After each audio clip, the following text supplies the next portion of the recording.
in conversation with Sunil Mathur, the Managing Director and CEO at Siemens Limited. So good to have you with us on ET Now. I'll begin with the opening remarks that you just gave very recently in your analyst meet, that you're very optimistic about demand momentum going forward. I want to understand what's driving this optimism, because ever since you became the CFO in 2008, CEO in 2013, you've been talking about the narrative, which has changed quite considerably. So what's driving the optimism? Absolutely, and thank you for having me, Avan.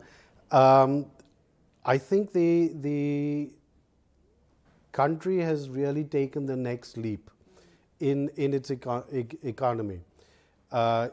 Up to 2019, things were slowing down. But in the last 2 years, actually, in spite of the pandemic, and now post-pandemic, we are seeing a huge revival.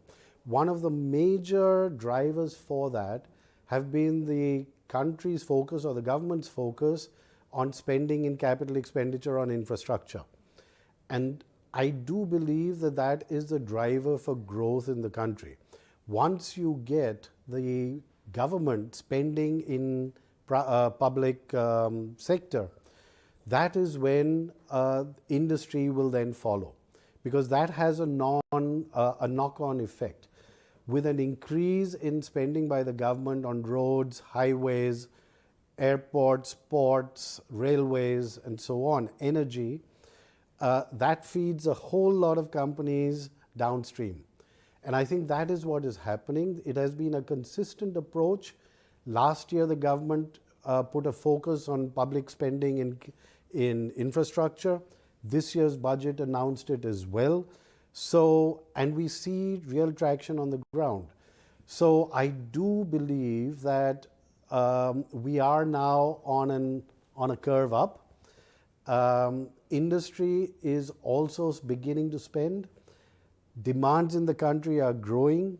Look at the spend in semiconductors, in battery storage, in e-mobility. These are new age things, announcements in hydrogen. These are new age technologies coming out. India is at the forefront of that. And I do believe we are now at the cusp of a growth. Of course, we've got to wait and see how the global cues impact all that. But as we see things today, I'm hugely optimistic about India's economy. Now, you had acknowledged as well that there were execution challenges, and that was largely owing to, as you mentioned, delay in the supply of semiconductor components.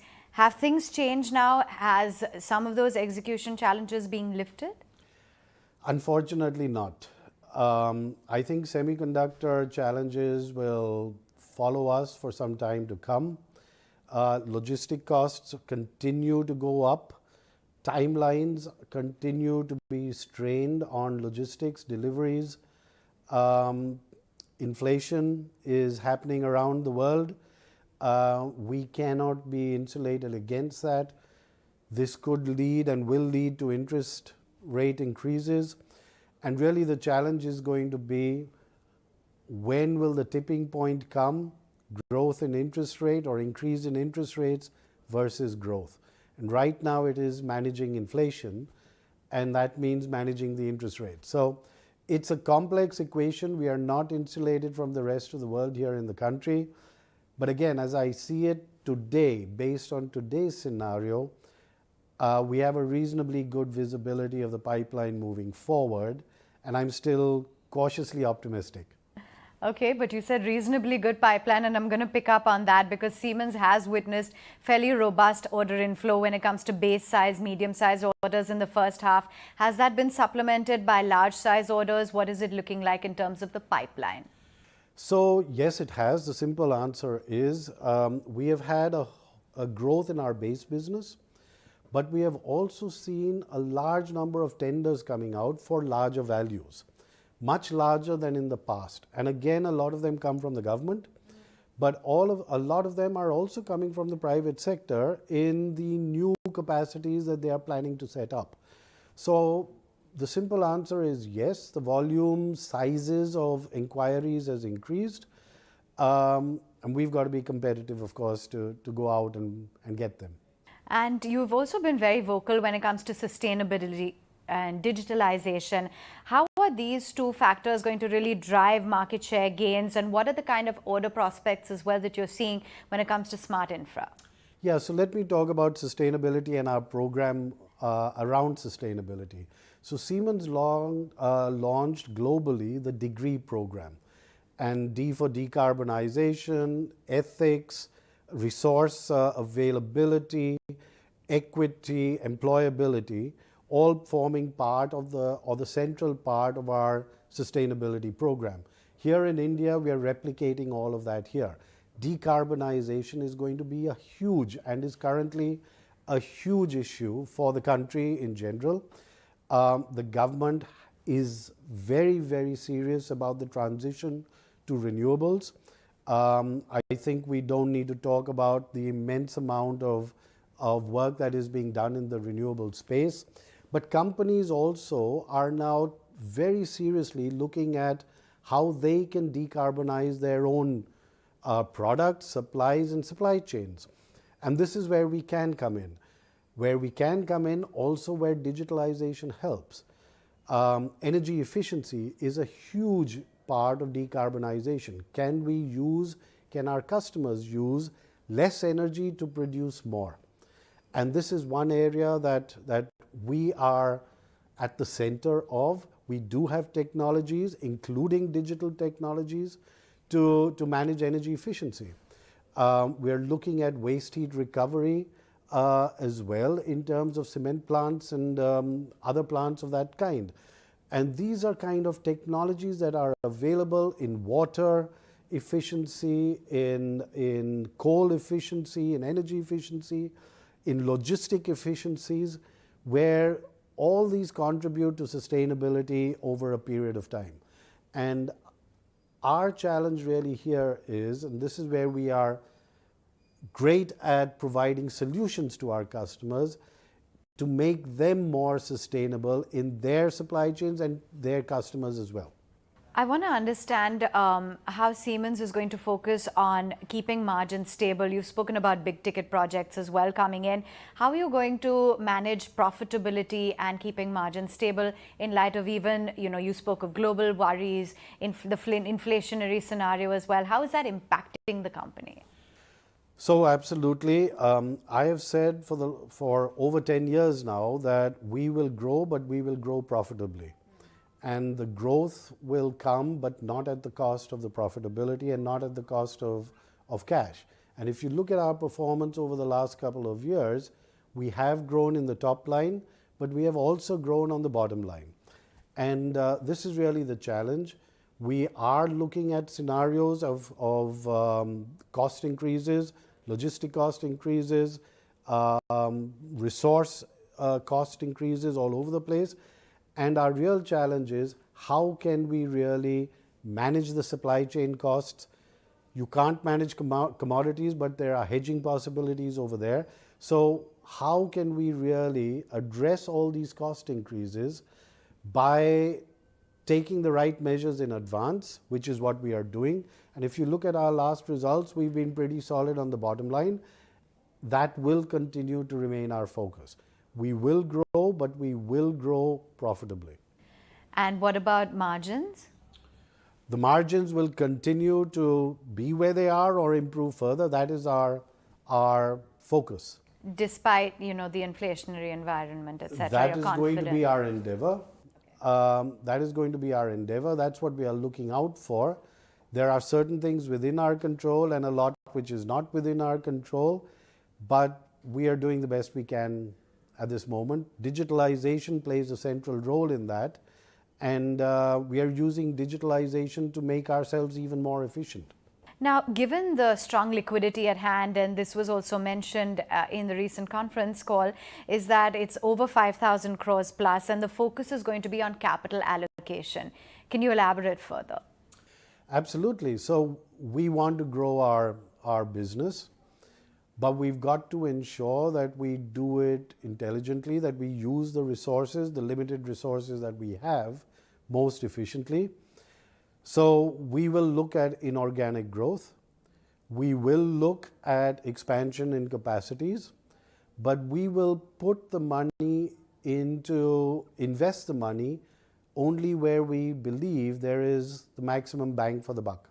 Now, there has been a slowdown in some of the key infrastructure verticals like T&D, transportation, hydrocarbon. Is that going to be a concern in terms of slowing down the overall business growth, or that's not a worry at the point? I do not see a major slowdown in the areas that you mentioned, to be honest. As you go in for renewables, the transmission, the grid is going to become much more unstable. And there will be a need to stabilize the transmission network. There is already a huge need to modernize and upgrade the distribution network. Mobility, be it metros, be it freight trains, be it passenger trains, is going to be a huge growth area in this country, and the railways is really focusing on that. So these are segments that I believe will actually grow, and these are segments that we have the competency and the capability to address, and we will be at the forefront of all these segments. And, speaking of being at the forefront of segments, as a company, Siemens is so diversified, various sectors that you're in. I just want to understand what the growth visibility is like. Are there any particular segments which you see will, be the levers of growth going forward for Siemens? I think, to be honest, if you look at our business segments, every single business is growing extremely well. And the good news right now is the economy seems to be growing in a very rounded manner. So when I look at our digital industries business, it relates to manufacturing. The country is setting up new manufacturing capacities. We are talking about new age industries coming in. We are looking at the small and medium enterprises who are wanting to become much more efficient. Digitalization will be the core of that growth. So we see huge potential in the digital industries business. I talked earlier about our mobility business. The number of metros this country is going to need is massive. Every major city is going to need a metro. We'll need multiple metros. Every tier 2, tier 3 city is going to need a metro. We are looking at speeding up the entire freight train system and the logistics in the country. Passenger transportation is going to become much more efficient. So electrification, signaling, metros will be huge growth areas here as well. If I look at our smart infrastructure business, real estate will grow, warehousing will grow, logistics will grow, cities will grow, urban mobility will grow, and we are at the forefront of that in our smart infrastructure. So you're looking at, and all of this having to be done sustainably. And when you look at the smart infrastructure business, you're looking at building energy efficiencies in buildings. You are looking at fire safety and security in buildings. You are looking at buildings being not only office buildings, but warehouses, studios, malls, stadiums, everything. And that is really the extent of the opportunity that we have. Generation transmission, the entire story of transition to the new energy is going to be another huge area. So if you look at the country overall, we are looking at, the government is talking about power for all, talking about cleaner power. They're talking about making the railways more efficient. They're talking about digital India. They're talking about smart infrastructure, and Siemens is present in all these areas. And that's the opportunity that we have. Yes, lots of opportunity, but at the same time, we're also looking at a backdrop where it's a little bit challenging when it comes to the macros, especially now. The Reserve Bank has been very aggressive in its interest rate hikes. We're seeing inflation soaring. At a time like this, what's the view on the on-ground private capex? Do you see delays in it picking up or a slowdown? Or are you seeing things materially picking up on ground? So as I said, as of today, based on all the announcements that have been made as of today, and I'm saying that very cautiously, we do not see any slowing down in capex, private or government based. Now this could change at any point in time. depends on how the inflation scenario goes, what the interest rate developments will be, what the global situations will be, and there are enough global challenges out there. But if I take the situation as it is as of today, I'm still very optimistic in terms of the visibility that I have, and I don't see a slowdown. That the railways thrust on decarbonization, the strong metro projects as well that you're talking about. So what sort of an incremental opportunity do you see here? A very large one. I don't want to put a number onto it, but we are, as I said, we are present in every single area that you just mentioned, be it electrification, be it signaling, be it the metros. So I think the opportunity is huge and we will be a part of it. Okay. Perhaps I'm going back to this, but what is the outlook in terms of your margin picture? I mean, are you not at all concerned about commodity headwinds playing out over the second half? I am. I am concerned about commodity headwinds. I am concerned about inflation. I am concerned about shortage in semiconductors. I am concerned about logistic issues. So these are real headwinds that I can't wish away. And again, we will need to see how best we can manage those. There is only so much you can do, but if these persist for a period of time, they could well have an impact. And what is the outlook for the largest segment, which is energy? How are you looking at overall captive orders, capex announcement, and the future outlook for T&D? So the energy transition that India is in, where we are moving towards decarbonization at a very rapid pace, I think that is a huge opportunity for us. Many industries, be it cement, be it biogas, be it sugar, fertilizers, are all looking to decarbonize. And this is something that we are supporting them with. As you move towards renewables, you will have an increasingly unstable grid, as I mentioned, and the overall grid will need stabilization. That means transmission will need to be much more efficient. Once it gets to the substations, you will need a much more efficient distribution of that into factories, homes, and commercial spaces. And there is a huge opportunity over there. All the discoms in the country, and everybody knows about the challenges with the discoms right now, but all of these will need to be upgraded, revamped, and the entire distribution network in the country does need to be revamped there. So those are the extent of the opportunities. I think energy is a huge area, and I see a large opportunity there. You spoke of digital penetration as well, and that seems to be a huge opportunity as that's increasing for the company.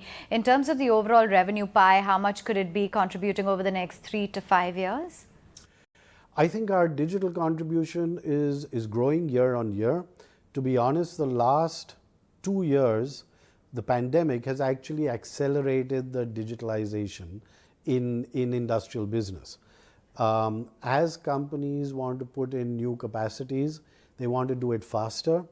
This is where the concept of digital twin comes into being, where you can design the product, you can design the production system, and you can even monitor the performance of the entire manufacturing and the product, all virtually before you've actually put the first brick in the ground. And then you can match the reality on the ground with the digital twin that you have actually played with or prepared.